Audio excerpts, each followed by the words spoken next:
Welcome back to the deep dive. Today we're looking at a really interesting case study focusing on post-pandemic innovation in the events world. We're talking about the Cape Town International Jazz Festival, or CTIJF. You probably know it as Africa's grandest gathering.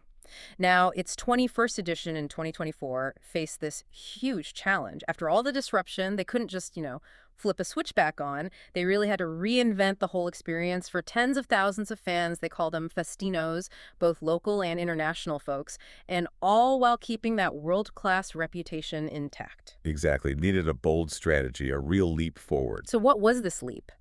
Well, it wasn't just a website refresh or anything superficial like that. It was more fundamental.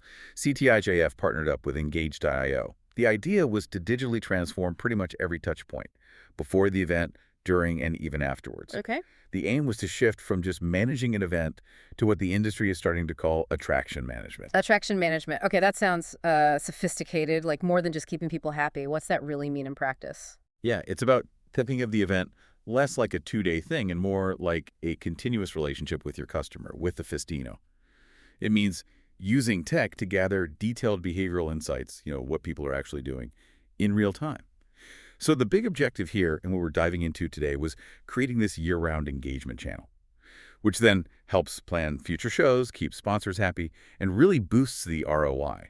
It was a significant partnership, too. First time n-gage.io deployed in Africa, and their first global festival deployment. So high stakes. Wow, yeah, no pressure there. Okay, let's unpack it, starting with the why. Beyond just needing to modernize, what was the core problem CTIJF needed to solve? It really came down to relationships, building something lasting year-round with the festinos and also with their partners. They needed to move beyond, maybe just an email blast once in a while. The old methods weren't cutting it anymore. Right, intermittent contact just doesn't build loyalty. Exactly. And the demands on the tech were huge. CTIJF is complex, multiple stages, huge crowds, international audience.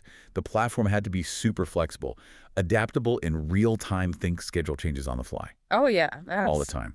It also had to support sponsor activations properly and just work flawlessly for this massive global audience with really high expectations. Couldn't crash mid-festival. So what was the core tech they brought in ahead of 2024? They went with n-gage.io's software as a service platform, often called SaaS. Okay. But it wasn't just off the shelf. It included a custom-branded mobile app for the festinos, and that app was tightly integrated with this advanced attraction management software on the back end. So like the festival's digital brain, controlling messaging, schedules, data gathering. You got it, the central nervous system. Yeah. And for the fans, the festinos, the most immediate change, a really big one culturally for a 21-year-old festival, was digital tickets. Digital ticketing, really, for the first time. First time ever. That's huge for an established event like that. Dropping paper tickets must have been a massive cultural and operational shift. Did the sources mention any pushback, from longtime fans used to the old way? It's a fair question. The case study suggests the shift was managed pretty smoothly through the app itself. I mean, yeah, the simplified entry, cut down queues almost immediately, but the app was designed to guide people, make it intuitive. That's really where a strong platform shows its value, right? Handling that kind of high-volume logistics seamlessly so the focus stays on the jazz, not the line to get in. Makes sense. Okay, let's move into the actual experience then, the during the event part, because this is where the app seems to have really changed things on the ground. You mentioned moving beyond static maps. That's right. The visitor support aspect really shifted. What's fascinating is how they handled navigation. Festino's got this interactive map in the app to explore the whole festival layout. Pretty complex site. And it wasn't just basic GPS, it used beacon-based navigation as well. Okay, wait, beacon-based. For listeners who might not know, how does that beacon part work differently from just phone GPS, especially, say, indoors or in a dense crowd? Great question. So GPS is fine outdoors, mostly. But it can struggle with precision, especially near big structures or indoors where satellite signals get weak. Beacons are these small, low-energy Bluetooth transmitters. They place them strategically around the festival site. The app uses these signals to pinpoint your location much more accurately than GPS alone can.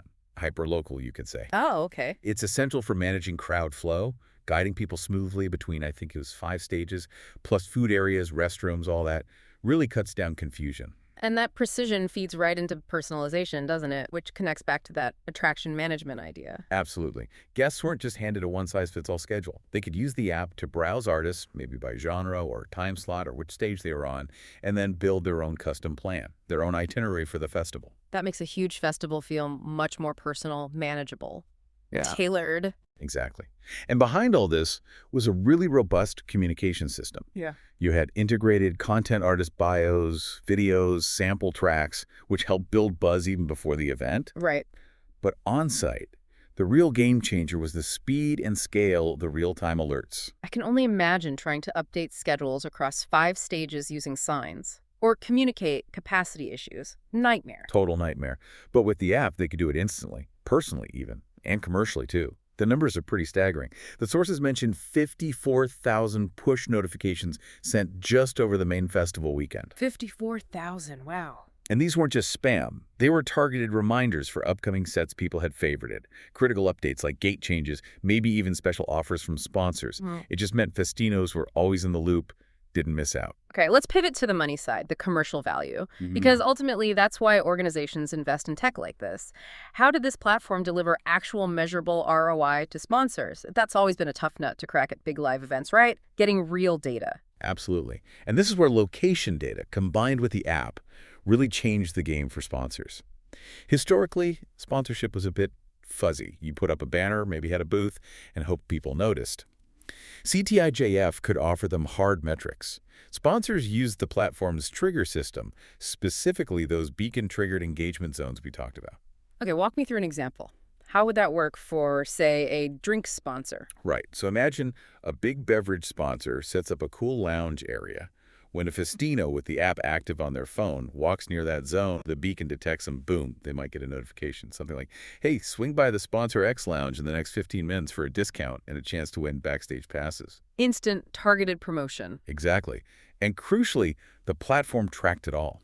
How many people got the notification, how many actually tapped on it, or maybe even entered the zone, how long they stayed there, their dwell time. So sponsors go from guessing foot traffic to seeing concrete engagement numbers. That's it. Yeah, that's revolutionary feedback for them. It really is. Now, shifting to the organizer's perspective, the audience data they gathered. This is the new gold, isn't it? What kind of insights were they getting? Yeah, the new currency for sure. They could finally see clearly where people were spending time. The platform showed crowd movements, traffic patterns between stages, which stages were hottest at which times. And really importantly, they tracked dwell times. How long did someone linger at a food stall or a merch booth or a specific sponsor activation? Knowing how long people stay somewhere, that opens up huge possibilities for targeted promos or operational tweaks. Massive improvements, yeah. And all this visibility fed directly into a huge win for their future marketing. Let me guess, the email list. You got it. Connecting back to that attraction management goal, the festival achieved a 52% email subscription opt-in rate via the app. 52%. 52. Okay, for anyone listening who's worked in events or marketing, getting double digits, like 10 or 15% opt-in at an event, is usually seen as pretty good. It's considered a solid win, yeah. So 52% is phenomenal. It means they got direct contact details for over half their engaged audience. That massively expands their direct marketing reach for the future. Sponsorship offers suddenly get way more valuable. Game changer, like you said. It fuels that year-round relationship. Okay, beyond the marketing database, what about other operational wins? The case study mentions sustainability. It did, yeah.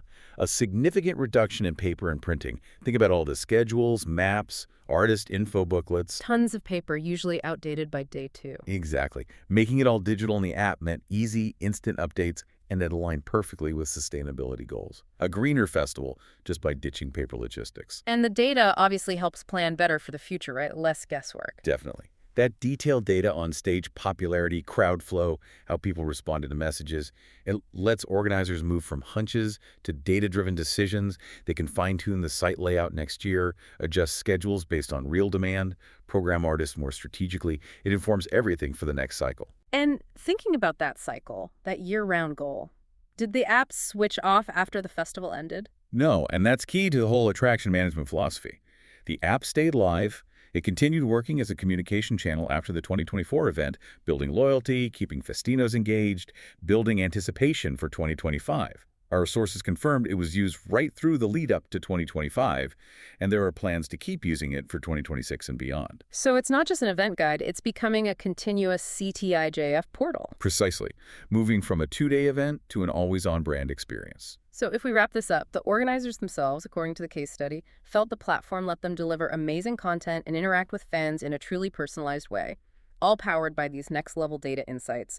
And crucially, they added real, verifiable value for sponsors through those triggered real-time engagements. Yeah, that sums it up well. So what's the big picture here for other large events, music, sports, trade shows, whatever? I think the CTIJF story really shows how you can reimagine a festival, digitally empower it. Using those real-time alerts, the custom itineraries, the live sponsor interactions, it genuinely elevated the experience for the Festinos. And the key takeaway for you listening, it seems, is this fundamental shift in mindset. CTIJF moved beyond just managing the event, gates, schedules, basic logistics. They embraced attraction management, using behavioral data not just to run the show, but to build ongoing customer relationships. It's sophisticated CRM, essentially, applied to a festival context.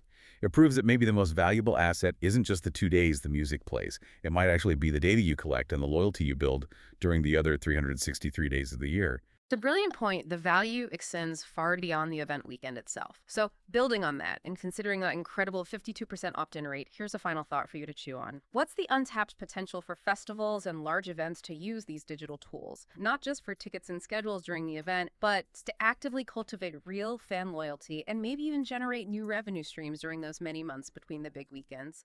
Something to think about until our next deep dive.